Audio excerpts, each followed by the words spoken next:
Amados irmãos, é necessário que você reflita com o que verdadeiramente você se identifica. O que é que verdadeiramente pulsa em teu coração? Eu infelizmente tive um tempo de pecado na minha vida e não me orgulho. Hoje, quando Deus pede para mim tocar nesses assuntos, eu toco com muita dificuldade, porque não é um tempo que eu me orgulho, não é um tempo que eu gosto de falar, mas às vezes é usado para edificação. O tempo que você andou com Satanás, o tempo que você agradou o inferno, serve para edificação.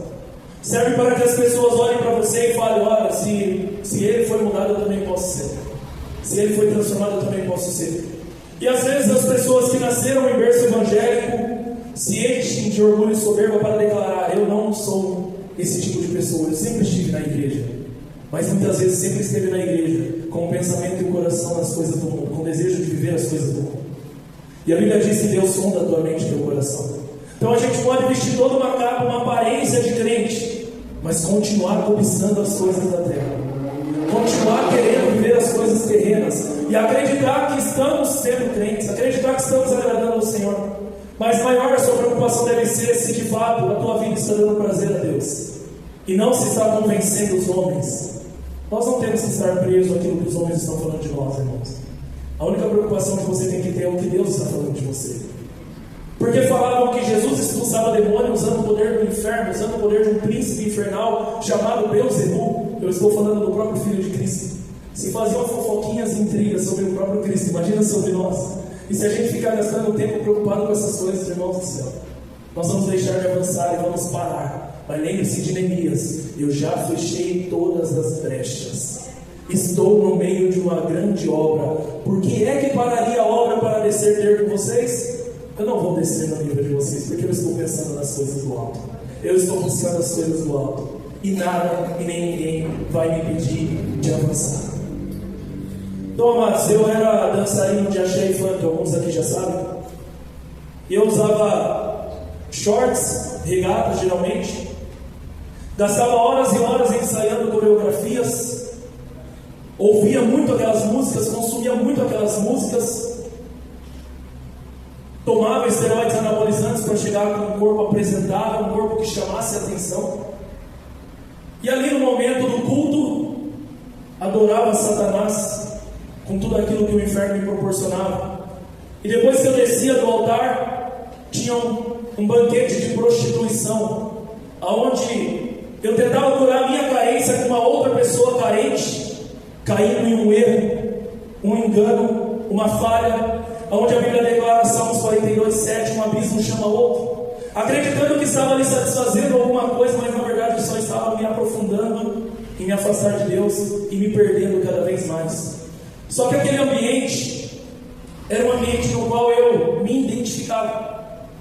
Eu me identificava com aquelas músicas porque eu vivia o que aquelas músicas pregavam. Eu me identificava com aquelas pessoas porque eu gostava de praticar os mesmos erros e pecados daquelas pessoas. Eu tinha satisfação nessas coisas. Eu pecava deliberadamente, eu pecava conscientemente.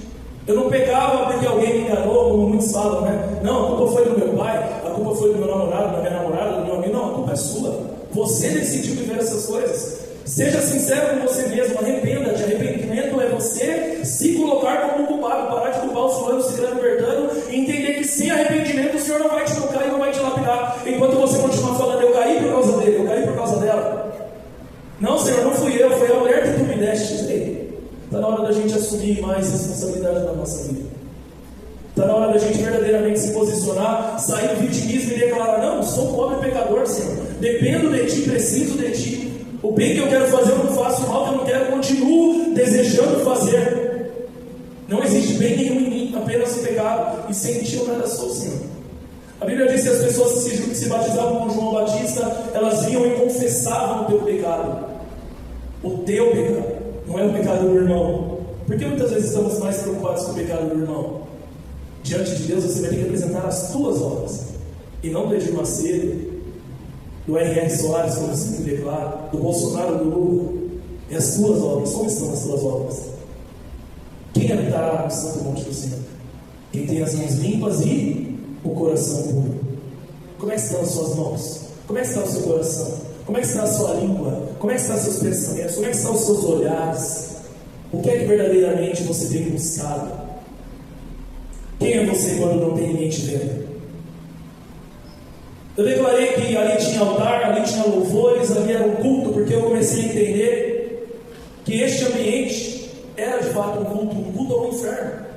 Os palcos são altares, a multidão são os membros do culto, e eles estão ali adorando, exaltando e glorificando o inferno, e eles participam com entusiasmo daquilo. Por isso eu abri o culto declarando com qual expectativa você ia para esses lugares, para esses cultos a demônios, onde você se identificava na maneira de falar, de se vestir, de se importar, e você o tempo todo estava alegre, regozijante, pulando, feliz e contente.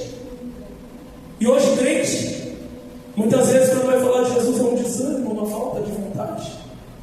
Ah, Deus, tadinho de mim, por que estou sofrendo tanto assim? Cadê aquela força? Cadê aquele vigor? Cadê aquele entusiasmo? Cadê aquele espírito de Caleb? Eu estou idoso, mas ainda dentro de mim mora o mesmo vigor, a mesma vontade, o mesmo desejo de ir à batalha, de ir à guerra. Onde é que você está? Quando Deus perguntava para Adão: Adão, onde é que você está? Onde Adão estava, irmãos? No Éden. Adão estava no jardim do Éden. Mas Adão se perdeu dentro do jardim do Éden. A dracma perdida se perdeu dentro de casa. Onde é que você está, Adão? Elias, por que você está escondido nessa caverna? Moisés, por que me consulta? Diga ao povo para que avance.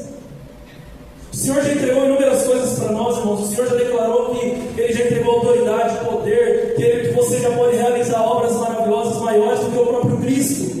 E muitas vezes nós estamos estagnados e declarando que a gente não consegue, a gente não pode, eu tenho vergonha. E hoje o Senhor falava umas coisas duras comigo, irmãos, mas que verdadeiramente precisa tirar a gente da zona de conforto.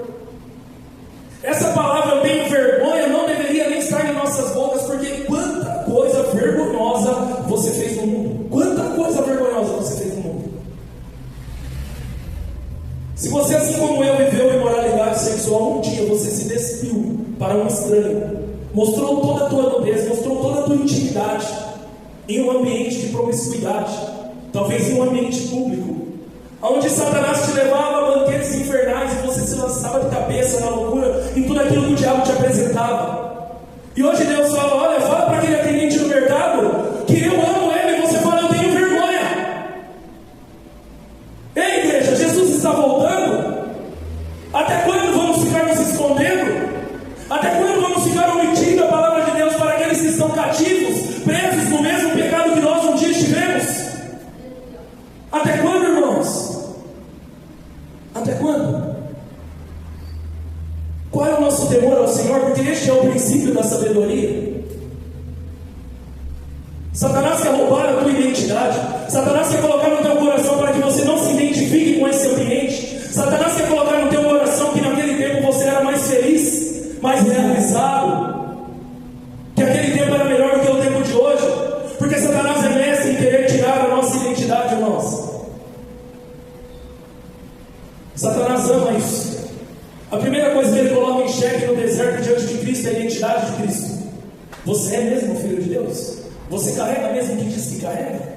Verdadeiramente você tem servido o reino de Deus? Você não acha que está na hora de abandonar toda essa bobeira e voltar? Porque eu te fazia muito mais feliz. Aquele tempo comigo era muito melhor. Mas isso é mentira, irmãos. Porque se você parar para refletir um pouquinho das vergonhas que você fazia, você vai falar: meu Deus, das músicas que você ouvia, das pessoas com quem você andava, do tanto que você envergonhava familiares, pais, irmãos, das palavras que você proferia.